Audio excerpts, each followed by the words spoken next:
नमस्कार।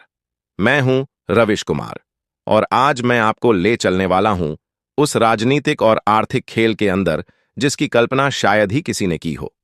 क्योंकि इस बार मामला सिर्फ अंतर्राष्ट्रीय व्यापार का नहीं है। मामला है उस ताकत का जो दुनिया के हर देश की दिशा और फैसले को प्रभावित करती है, और वह ताकत है वीटो पावर। हाँ दोस्तों, वही अधिकार जिससे कोई एक देश अकेले किसी प्रस्ताव को रोक सकता है। और अब यही वीटो पावर दुनिया की सबसे बड़ी चर्चा का केंद्र बन चुका है। क्योंकि भारत, रूस, चीन और ब्रिटेन ने मिलकर ऐसा कदम उठाया है जो पूरी वैश्विक शक्ति की धुरी बदल सकता है। सोचिए, जब दुनिया के 188 देश यह देखने के लिए बेचैन थे कि भारत को वीटो पावर कब मिलेगा और इसका असर वैश्विक स्तर पर क्या होगा, तब भारत ने जो किया वह, मैंने कहा, गेम चेंजर मूव था। ब्रिटेन के प्रधानमंत्री क्रिस्ट स्टारमर भारत आए। उनके साथ बड़े बड़े व्यापारिक प्रतिनिधि भी आए। लेकिन यह कोई साधारण व्यापारिक द्वारा नहीं था। यह एक गुप्त राजनीतिक और रणनीतिक गठबंधन का खुलासा था। क्योंकि जब पूरी दुनिया केवल व्यापार समझौतों की बात कर रही थी, भारत, रूस और चीन के प्रतिनिधि एक बंद कमरे में बैठकर नई विश्व व्यवस्था की नींव रख रहे थे। और उस बैठक में जो दस्तावेज साइन हुआ वह सिर्फ समझौता नहीं बल्कि भविष्य के पावर ट्रांसफर का रोड मैप था। अब थोड़ा पीछे चलते हैं। दुनिया के 5 प्रमुख देश, अमेरिका, रूस, चीन, फ्रांस और ब्रिटेन, जिनके पास वीटो पावर है, उन्होंने वर्षों तक वैश्विक फैसलों में एकाधिकार बनाए रखा। सोचिए, 188 देशों की आवाज को केवल 5 देशों की मर्जी दबा देती है। क्या यह न्याय है? क्या यह लोकतंत्र है, या यह सिर्फ उन देशों के लिए बनी व्यवस्था है जिनके पास शक्ति और प्रभुत्व है? भारत दशकों से यह लड़ाई लड़ रहा है कि उसे भी वीटो पावर मिले और वह संयुक्त राष्ट्र सुरक्षा परिषद का स्थायी सदस्य बने।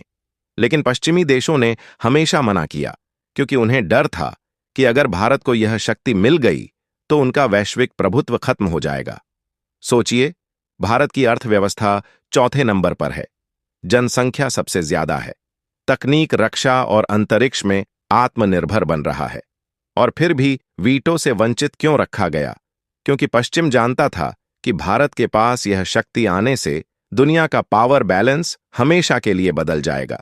लेकिन कहानी यहीं खत्म नहीं होती। जब दुनिया ने भारत के रास्ते में बाधाएं डाली, भारत ने रास्ता बदल दिया और कहा, अगर हमें अपने क्लब में नहीं आने दिया जा रहा तो हम अपना क्लब बनाएंगे। और यहीं शुरू होता है RIC, यानी रशिया, इंडिया, चाइना गठबंधन का सक्रिय चरण। पहले निष्क्रिय यह संगठन अब भारत की पहल से एक्टिवेट हो गया, और यही कदम अमेरिका और यूरोप की नींद उड़ा रहा है। इस गठबंधन में अब ब्रिटेन भी शामिल हो गया। वही ब्रिटेन जो कभी अमेरिका का सबसे बड़ा साथी था, आज भारत के साथ खड़ा है नई आर्थिक और राजनीतिक दिशा में। यह डील केवल व्यापार की नहीं बल्कि वैश्विक पावर ट्रांसफर की शुरुआत है। अब दुनिया का केंद्र वॉशिंगटन या लंदन नहीं बल्कि नई दिल्ली और मॉस्को बन रहा है, और RIC का पहला लक्ष्य है नई पावर काउंसिल बनाना, जिसमें 5 नहीं बल्कि 10 देशों को समान शक्ति मिलेगी। यानी अब कोई सुपर पावर नहीं बल्कि समान शक्ति की दुनिया। दूसरा, यह गठबंधन संयुक्त राष्ट्र के वैकल्पिक मंच की नींव रख रहा है, ताकि एशिया, अफ्रीका और लैटिन अमेरिका की आवाज को सम्मान मिले जो सालों से नहीं मिला। तीसरा, यह गठबंधन डॉलर के वर्चस्व को चुनौती देने की तैयारी कर रहा है और नई अंतर्राष्ट्रीय मुद्रा पर काम कर रहा है, जो आने वाले वर्षों में डॉलर को रिप्लेस कर सकती है। अब सवाल उठता है कि यह सब इतनी तेजी से कैसे हुआ? क्योंकि भारत अब केवल प्रतिक्रिया नहीं करता, भारत अब क्रियाशील है। पहले हम दुनिया के फैसलों का इंतजार करते थे, अब दुनिया हमारे फैसलों का इंतजार करती है। याद कीजिए, 2023 में जब अमेरिका ने भारत पर व्यापारिक प्रतिबंध लगाए, भारत ने चुप रहने की बजाय रूस के साथ व्यापार दोगुना कर दिया। आज भारत रूस से तेल खरीदता है, उसे रिफाइन करके यूरोप को बेचता है, और पश्चिम केवल देखता रह जाता है। यही नई भारत नीति है। कूटनीति में जवाब नहीं, चाल में शक्ति। सोचिए दोस्तों, जब भारत, रूस, चीन और ब्रिटेन मिलकर नई सुरक्षा परिषद की योजना बनाते हैं, तो क्या संयुक्त राष्ट्र की जरूरत भी रहेगी? नहीं, क्योंकि दुनिया अब भूध्रुवीय हो चुकी है। अब केवल एक नहीं बल्कि कई ताकतें हैं, और इस बदलाव की अगुवाई कर रहा है भारत। दुनिया अब मानने लगी है कि अगर 21वीं सदी किसी देश की सदी है तो वह देश भारत है।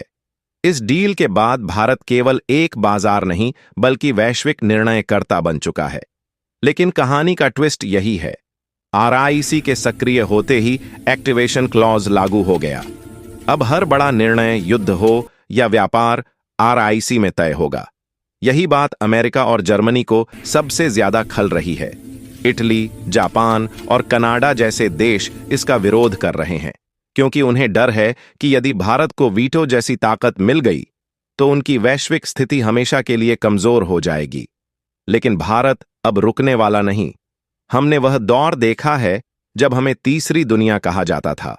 हमने वह दौर देखा जब हमारे फैसले वॉशिंगटन में लिए जाते थे, और अब वह दौर आ गया है जब भारत अपने फैसले खुद लेता है और पूरी दुनिया उसे मानती है।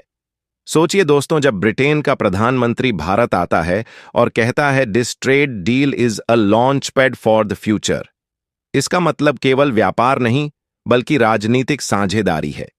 किस स्टारमर ने जिस दस्तावेज पर हस्ताक्षर किए वह केवल व्यापार समझौता नहीं बल्कि पावर ट्रांसफर एग्रीमेंट है।